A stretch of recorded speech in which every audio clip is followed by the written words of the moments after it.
नमस्कार दोस्तों, स्वागत है आप सभी का आपके अपने YouTube चैनल पशु चर्चा में। जब होगी पशु की चर्चा तब होगा कम खर्चा। तो आज मैं आपको एक छोटी सी वीडियो के माध्यम से ये बताना चाहूंगा कि भैंस को कितनी जल्दी तैयार कर सकते हैं और कैसे तैयार करते हैं। और व्यक्ति से मिलवाऊंगा जिन्होंने जल्दी से जल्दी भैंस को तैयार किया। जैसे आपने यूपी में देखा होगा भैंसें बहुत लेट तैयार होती, पर मैं भी देख के सरप्राइज रह गया कि जब इनकी भैंसें देखने आया कि लगभग इन्होंने 11 महीने के अंदर सीमेन करवा दिया। बहुत बड़ी बात है, इससे किसानों को बहुत बड़ा एक मोटिवेशन मिलेगा ताकि किसान जाने कि भैया ने कैसे उनको तैयार किया। उनसे पूछूंगा, उनसे मिलवाता हूँ। चलिए हम जानते हैं सीधा पवन जी से। नमस्ते पवन भाई, कैसे हैं? स्वागत है। मैं पवन राज डेयरी फार्म अयोध्या से। मेरे पास ये एक घर की भैंस हमारी है, बाकी तीनों बच्चे हैं, इसी के जनरेशन की है सारे। और ये 12 महीने की, ये आज इसका 1 साल पूरा हुआ है। और ये हमारी बीच की पड़िया जो है उसका पड़िया जो थी उसकी बच्चा है, ये 11 महीने की हमारी है। तीनों तो 11 ये है कि पहली भैंस आपकी वो है, उसके ही सारे बच्चे हैं। तो लगभग आपसे भी एक चीज जानना चाहूंगा, जैसे मैं वो वीडियो में दिखाऊंगा कि आप मुझे इनका बताइए क्या क्या एज की है। ये पहला क्या बताइए। ये 11 महीने का बच्चा है। 11 महीने की है ये जी। और ये हमारी 11 महीने की 8 महीने से ही मतलब सीमन के लिए कंसीव के लिए डिस्चार्ज कर रही है। 8 आपने इसको कंसीव कराया नहीं? तो ये भी नहीं, अभी इसका बॉडी वेट हल्का है। ये हो गई हमारी 1 साल की। हाँ। ये फुल तैयार है एकदम कंसीव के लिए, लेकिन इसको करवाएंगे। अच्छा, ये हो गई 12 महीने की। 12 महीने की। ये हमारी 1 साल 2 महीने की, 14 महीने की। ये हमारी कंसीव हो चुकी है, इसको हो गया लगभग 20 दिन। देखा मेरे किसान भाइयों कि भैया की मात्र एक 12 महीने के बाद भैया ने तुरंत इसको सीमेन भी करवा दिया। और सीमेन भी भैया कंसीव कंफर्म है, कंफर्म हो चुकी है, कंफर्म हो चुकी है। आप सोचिए, जो यूपी में आपने देखा होगा भैंसे 2-2 साल 3 साल, मैं आपको आप मेरी वीडियो में देखेंगे, मैं नीचे 2-4 भैंसे दिखाऊंगा कि जो कि 3-3 साल की हो गई है, पर आप उनको देखोगे तो आपको लगती ही नहीं है। वो यही कारण है। तो मैं दिखाना चाह रहा था किसानों को कि कैसे भैंस तैयार करते हैं। तो मैं इसलिए मैं आपको डेयरी फार्म पे लाया हूँ अपन भाई के, तो बताएंगे आपको कैसे उन्होंने इसको तैयार किया और क्या खर्चा आता है। पूरा डिटेल आपको इस वीडियो के माध्यम से बताएंगे। आगे भैया जी, ये हमारी भैंस इस बार चौथे लैक्टेशन में है, ये बच्चा देने वाली है। अच्छा, चौथे लैक्टेशन, पहले लैक्टेशन में इस बच्चे की माँ थी, यानी कि हमारे इसका ये चंदा नाम है। अच्छा। इसका ये रूपा नाम, ये दोनों हमारी फेमस है। चंदा रूपा, चंदा और रूपा नाम भी भैया ने रखा हुआ है। इसकी जो माँ थी, इसकी फर्स्ट लैक्टेशन बढ़िया थी जी। तो वो हमारे घर पे 12 दिन 11 दिन फिर हम इसको लेके आए थे पहले पेट में। अच्छा। और उसके बाद सेकंड लैक्टेशन में इसका मेल हुआ जो है। थर्ड में इसकी जो है फिर ये फीमेल आई है। और चौथे लैक्टेशन के लिए अभी बच्चा देने की तैयारी में है। 2 दिन 4 दिन बस ये समझ लीजिए कि तैयार है। अच्छा जी। तो भैया कितना मिल्किंग में आ जाती है, जैसे आपकी पहले बात लिया होगा आपने? यार मिल्किंग का तो सच्चाई बताया, आज तक तो हमने दूध का कोई देखा नहीं रेशियो। क्योंकि ये सारा खेल दूध का ही, बच्चे जो पैर हमारे हैं। अच्छा। इनकी जब तक इच्छा होती है पीते हैं तो बाल्टी खाली जाएगी, जब पी के छोड़ दे रहे हैं तो बाल्टी जो दूध निकलेगा।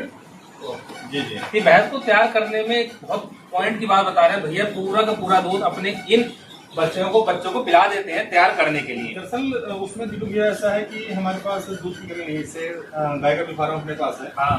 तो घर में दूध का शॉर्टेज है नहीं। 100 litre 100 litre per day, 150 litre का कैपेसिटी का अपना फार्म है। ठीक है। तो अभी खाने वाले को दिक्कत हो या एक आदमी को ये हो कमर्शियलाइज एकदम केवल पैसा ही चाहिए उसको। जानवर अपने रहे या ना रहे कोई मतलब नहीं है। फिर तो अभी इसका भी 12 लीटर में निकाला हुआ है, 11 पॉइंट कुछ निकाला था हमने एक दिन का दूध जो है। वो चीजें अपने को करनी नहीं है। अपने क्या है कि हमारे जो जैसे भैंस आप देखिए 4 लैक्टेशन में भैंस है चौथी वेट की। और आपको कहीं से नहीं लगेगा इसकी बॉडी वेट देख पा रहे हैं हम लोग। ठीक है। तो उसी का बच्चा ये है, उसी की जनरेशन ये है, उसी की जनरेशन ये है। अब कुल मिला के अगर हमको दूध देखना होता, ये आज जो ऐसे पड़े होते कहीं जैसे गाँव में आप देखते हैं आम जो भैंसे होती है उस टाइप की, वो हमने किया नहीं। ये तो भैया जब मैंने आपसे पहली बार मिला तो आपने मुझे बताया तो मैं बहुत सरप्राइज हो गया। और आपने बताया भी कि आपको दिखाऊंगा कंसीव करके 15 महीने के अंदर मैं कंफर्म दिखाऊंगा। और आपने दिखाया, इसलिए आप मुझे बुलाए वीडियो बनाने के लिए। तो मैं अपने किसानों को दिखाना चाहता हूँ कि आपने इसको तैयार किया।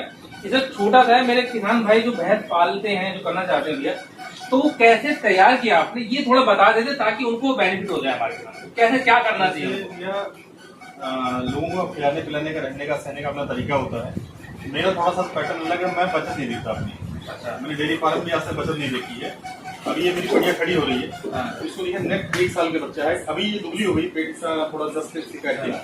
चलिए आप देखिए 1 साल में आपको पूरा दिया बत्ती लेके घूमिएगा, ऐसा बच्चा आपको नहीं मिलेगा। ठीक है, देखिए मेरे किसान भाई 1 साल की बच्ची है, 12 महीने की, 12 महीने की, आप देख सकते हैं ये रेडी है। भैया बता रहे थे हीट में भी आती है, और भैया ने तीसरी बार हीट में भी आई है। वो तो भैया ने बॉडी वेट थोड़ा कम होने की वजह से सीमेंस कम नहीं करवा रहे हैं। जी जी। और ये भैया ये भी खड़ी हो रही है 11 महीने की, दोनों समझ लीजिए बहने हैं, एक ही खून ब्लड, एक ही ब्लड लाइन एक ही है। तो मतलब कुल मिला के ये ऐसा है कि पालना है, और अगर आदमी को जनरेशन अपनी तैयार करनी है तो आप मान के चलिए कि जितना इनको दूध, पहला तो माँ का दूध अपने यहाँ वो रिप्लेसर में रिप्लेसर आता नहीं है, मिलता नहीं है, तो कुल मिला के दूध के भरोसे आपको रखना पड़ेगा। अच्छा, तो हमने दूध के भरोसे, माँ के भरोसे ही बच्चों को तैयार किया है। उसके बाद तो भैया बता रहे थे कि मतलब इसमें क्या प्रॉब्लम आई थी, क्या कह रहे थे इसमें? जैसे इसमें क्या था, इसकी मतलब जो फर्स्ट एक्सप्रेशन हमारी पड़िया थी, वो हमारी सीजन 12 महीने की हुई। और मतलब ऊपर वाले की समझ लीजिए जैसे भी रहा, वो जब पैदा हुआ ये बच्चा हमारा पहली डिलीवरी हुई उसकी पड़िया की, तो आप मानिए कि हमने टीनोफन में और प्रोलेप्स जो बोलते हैं दिक्कत, वो समस्या जो बेला गांव में बोलते हैं, वो समस्या ही उसका ट्रीटमेंट यहाँ पे सही हो नहीं पाया। तो हमने क्या किया कि फिर उसको ये बच्चा निकाल के और वो हमने भैंस हटा दिया। जी, तो बच्चा हमारे पास अवेलेबल रहेगा, ये तैयार कर दिया। 7 लीटर हमने इसको रिकॉर्ड इसका 7 लीटर गाय का दूध पर डे 7 लीटर दूध आपने ट्रांसफॉर्म का 3.5 लीटर का डब्बा आता है दूध का, वो हमने 3.5 लीटर सुबह, 3.5 लीटर शाम को इसको पिलाए, उसी के बल पे ये तैयार है। और 1 महीने में ही क्या 15 दिन पे ही इसको हम कार्ब स्टार्टर लाए थे जो है, तो वो 3 महीने तक कार्ब स्टार्टर हमने चलाया। और उसके बाद जो है अब पर डे ये इस टाइम पे बच्चे हमारे 1 किलो दाना सुबह, 1 किलो दाना शाम को, ये इनका 1 से 2 किलो पर डे का दाना इनका दूध दे ना दे, ये लॉन्ग टाइम इन्वेस्टमेंट है। मतलब इसको तैयार करने की सबसे महत्वपूर्ण काम आपने बताया कि वो दूध आपने इसको भरपूर पिलाया। हाँ जी, दूध पिलाया और सुबह